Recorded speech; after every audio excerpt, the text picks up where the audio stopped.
Welcome back everybody to How Fast Will It Go, and today we're dealing with the 2022 Lynk & Co 02 Hatchback.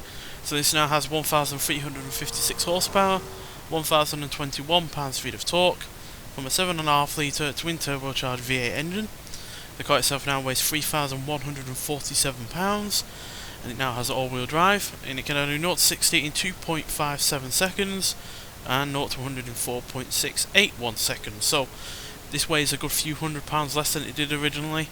It's obviously got a lot more in the way of power and torque, and the two previous Lynk & Co's that we've had on this series, the 03 Plus and the 05 Plus, have been pretty much identical in terms of their top speeds, with the 03 getting to 278 and the 05 getting to 277. So this should theoretically be as good as those cars, so especially since it's got the same power as those ones did on this series. So let's nonetheless get out there and see what this car can do.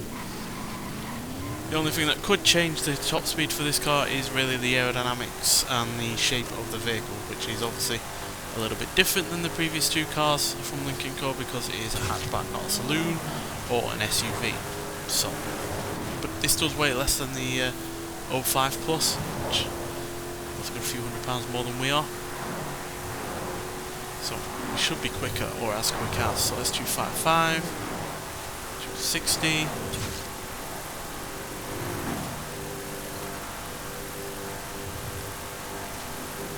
Come on, 270 at least.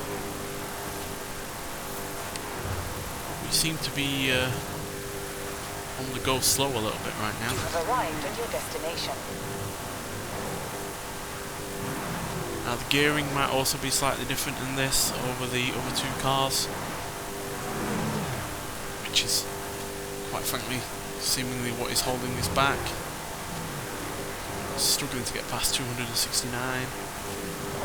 So we will gain speed on this downhill section, but it's about whether or not we can hold it after the fact. So let's 272.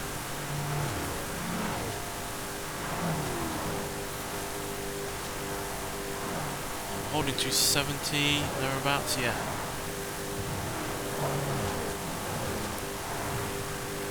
Well, that is massively disappointing. That is a full 7 mile an hour behind the SUV 02 Plus and 8 mile an hour behind the Saloon 03 Plus. So a hatchback unfortunately lets hot hatchbacks down, to be honest, because that is a massive margin of difference between the other two Lynk & Co vehicles, and I really can't square down why that is the case. So yeah, let's take a look at where this is at on the leaderboard. So 270 puts it at exactly the same kind of speed as the Alfa Romeo 8C Competizione, Lamborghini Huracan STO, and a Schuppen 962CR, and the Lamborghini Essenza SV12, as well as the Hennessy Camaro X Assist.